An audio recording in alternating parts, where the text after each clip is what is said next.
K-Chains! Good afternoon, good early evening, or whenever you happen to be watching this. A lot of you have asked me about your home haunts and rules and regulations and do you need a permit and all this other stuff. You cannot have an attraction in a residential neighborhood.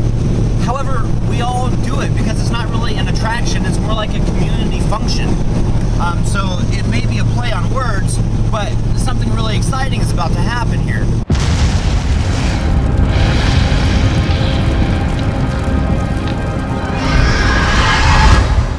I'm about ready to interview Rainia Pete. She is the creative director of the Haunted Garden, and if you guys have been following the story, the county has shut them down, or is trying to shut them down. So we're going to talk to her. It's going to be really interesting, and it's going to be kind of like a case study that we all need to know as haunters. On the phone, we have Rainia Pete, who, and Rainia, stop me if I mispronounce your, I got your name right? You did, yeah. Yes. Okay. What's up? She is the director and the creative director at the Haunted Garden. Rainia, go ahead and tell them who you are and what you do and kind of the whole situation. I'll just let this be kind of your time to talk, to fill in the haunters on what's going on with your situation. Oh gosh, where to start? Yeah, this is my 4th year of my yard haunt at my best friend's house, who lives in Silver Spring, Maryland, because she has just like the best yard that you could ever imagine for something like this, because it's under 200 foot of trees and it goes underneath of these weeping pines and down a stone path past ivy grown little areas and a pond that has water in it and a rock wall with gargoyles and a gully and then a haunted woods, and you loop back around. It takes like a half hour, and it's just really awesome to have as a template to work in. So I started doing that in 2010. So anyway, it's just something she's been doing. So she started with this little fundraiser for the Humane Society called Fido and Sligo, and it was during October. And I had a bunch of decor from my nightclub days, because I decorated nightclubs for a really long time, and I had a bunch of Halloween stuff because I would do parties. And so I was like, well, why don't I set up all this Halloween decor and we'll do a little daytime walkthrough? And the kids came up and they were like, oh, are you going to open it at night? And just like happened on a whim. And it was like just awesome. The neighborhood just came down and everybody loved it. And it just took off from there. That's the base of the whole thing. But we have this group of neighbors, 11 houses, and they just can't stand us and they want us to go away. And they've been trying for years to call the fire department and the police and the park service, but up until this year, the police and the fire department and the park service worked with us, and they closed the right side of the street, and they gave us a permit to park down it for people to park at the park, and the fire department visited, and they loved it, and everyone was really great. These neighbors, they're just, I don't know, hiding politically. So here we go. We're going to court tomorrow. They gave us a TRO, which is a temporary restraining order, that is basically saying that we're endangering the county, and so they forced us to advertise that we shut down. They forced her to send out advertisements to everyone saying that it's shut down. They forced us to say certain things on our website. They forced us to say certain things on Facebook. What are the repercussions, Rainia, for not complying with what they've already asked you to comply with? We'll go to jail, maybe? I don't know.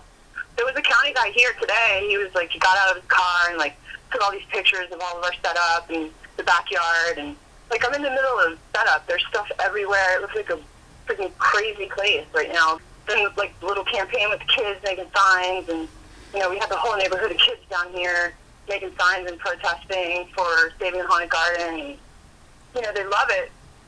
What do you think has changed from this year to the previous years, to where the county was actually working with you? I really don't know. It's boggling my mind. Is there anything that the viewers can do that don't live around you? Is there anything that we can do to help out? Every time there's a news article, it was great that people would go and write comments that were supporting it, because the public opinion is very favorable for us. And I think that the court, the judge, they all really need to think about that. When you get all of this thrown at you and you're trying to build your haunt, it's and then all of a sudden you're just spun into this whirlwind of media and interviews and Facebook and campaigning, and it's crazy. Like, and I'm 2 weeks behind. It's complete insanity here. Completely insane. It's really crazy. If there's anything that we can do, let us know. I made a little website. It's called SaveTheHauntedGarden.com. Right now, we're trying to basically ask for help to pay for these lawyers, because I'm sure it's going to be over $10,000. We have a donation button. We're trying to collect money for that. And then just to, follow us on the web and write us some comments and, follow the story. I'll be updating, and like us on Facebook, and just support us. Because honestly, like, the haunter community, they're just the best people in the world, and without them the last 2 weeks, I would be losing my mind. So just the kind words and the support, it's so important. You mentioned that, the community or the county isn't worried about, people across the country, but I feel that this could be, if it goes in your favor, which we hope it does, that this could be kind of case law for other haunters in other areas that might have the same problem. Yeah, that's what I was thinking. And, it's like we're starting to see these news stories pop up. I'm seeing one every day now. And I do feel like it's going to sort of set the precedent a little bit, because, people doing yard haunts, it is getting bigger, and it is getting more popular. And now, there's documentaries like American Scream and the American Home Haunts, and then there's new stuff coming out of LA. They're trying to do like home haunt competition shows. I completely agree with you. Yeah, we're going to see more of it, and it's gonna definitely set precedent. And I don't even know that we'll be finished in court tomorrow. I think that it's going to be really complicated, and we might go to a higher court. I will let you get back. I just want to say thank you very much for letting us know about this, and for taking the time to talk to us. I really appreciate it. Yeah, thanks for having me, and thanks to all the haunters that have been so supportive. It means a lot. Come here. Come here. It's a runaway, baby. Phoenix. 1, 2, 3.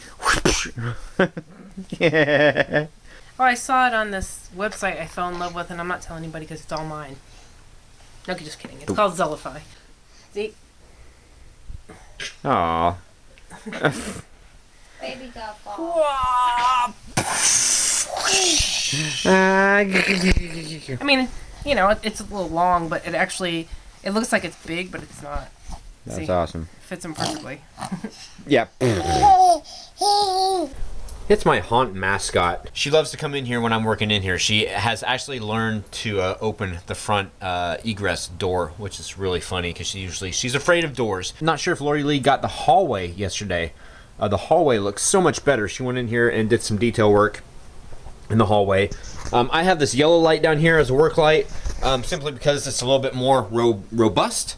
Is that it? It can take jars a lot better than just a regular incandescent light bulb, because we've gone through like 5 light bulbs so far. My goal is to get, you guys already know, this portrait, that one, and that one all synchronized at the same time. That's the 2x4 that you guys saw from yesterday that I got up there, and that's about all I did yesterday. Too busy delegating. So rather than sit here and bore you guys with a long lecture as to what needs to get done, I'm going to actually try to get something done. Novel concept, I know. Here's a drop panel update for you. This right here is, you get it at Lowe's, and it's metal. It's not picture hanging string. It's in where all the chain and rope is. And you can also get these too. These are called ferrules. At Lowe's, they come in a pack. So the cord that I'm using, the metal string or whatever, is 1/16 inch. So what I've done here is I've connected it here. You connect it through this one here. I'm using a big pair of bolt cutters, because they just like crimp that so well. And I'm not sure if you know it or not, but bolt cutters, the jaws do not completely close on them. So it works really well for what we're doing. I've cut a notch right here so that this does not rub on there, because the less friction you have, the better. Already with 4 drop panels, it's going to be kind of hard to pull them, and it's not going to be a straight down pull. It's going to have to be a jerk kind of pull. At the top, there is a screw eye. This is to route and redirect the angle of the cable. So that's the screw eye that we were just looking at. And this needs to be tight. I haven't completely put it up here yet, but this is our little apparatus. Straight screw through. I believe it's a 3/8 bolt with nylon lock nut. Why do I have a hard time saying that? That is just crazy. And a couple of washers on it. First line is ran, and it's pretty tight. I've taken a screw and put it in. I'm not sure if you guys can see this. I apologize for the low light, but I put a screw in right here to keep tension on this so that all the drop panels will have hopefully the same amount of tension on it.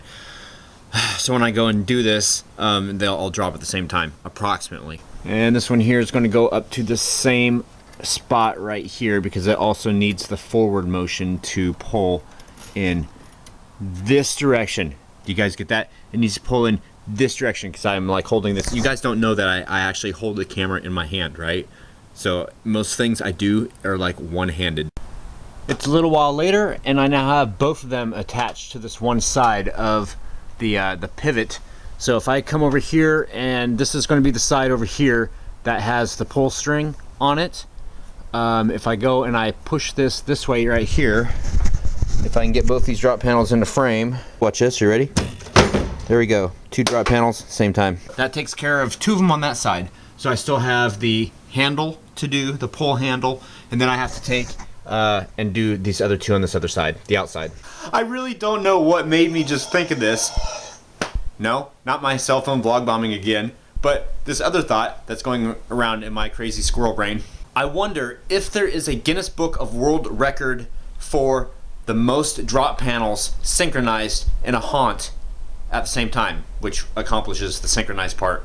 I just wonder if that record exists. If not, what do you guys think? Think I should call him and go for it? Haha! I don't think that I have to tell you guys that I'm going to do a quick COC tonight.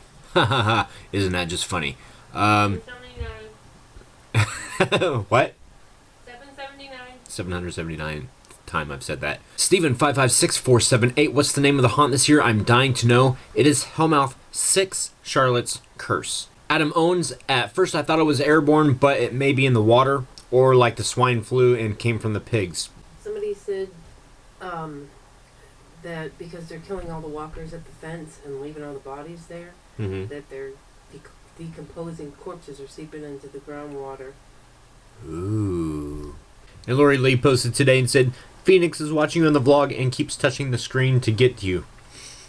That is so cute. You should vlog him when he's doing that. Okay, he was trying to grab you out of the phone. Tarkus Head, ever since Lori Lee mentioned gray matter, I've been hooked on Oingo Boingo all over again. Wow, that is so 80s, but it's still cool. I miss Oingo Boingo. Steve Lewis, is it possible to see the entire layout of the haunt, maybe a daytime aerial view? Also, I agree with the front yard lights. The orange ones look very cool, but I'm not too sure about the pink. Man, they're actually supposed to be purple. But yeah, quite honestly, I don't like either one. It just brings more attention down the street. And yes, I will be doing a full walkthrough soon. Willow, I bought the Webcaster gun, haven't tried it yet, but I'm pretty excited. We will be using ours within the next week. I will say, have patience with it and don't pull the trigger too hard. You want to pull it and it'll glob a little, and then you just like very slowly pull it and it'll just like trail off the end of it. 303430. So Troy, are you from Oregon, or is that just where your parents live now? We're at in Oregon. No, they just go down there and for vacation. We all live here in Washington. So, alright guys, happy hunting. See you tomorrow. Troy, sleep now. Well, after I'm done doing this. You want more? Come back for seconds tomorrow!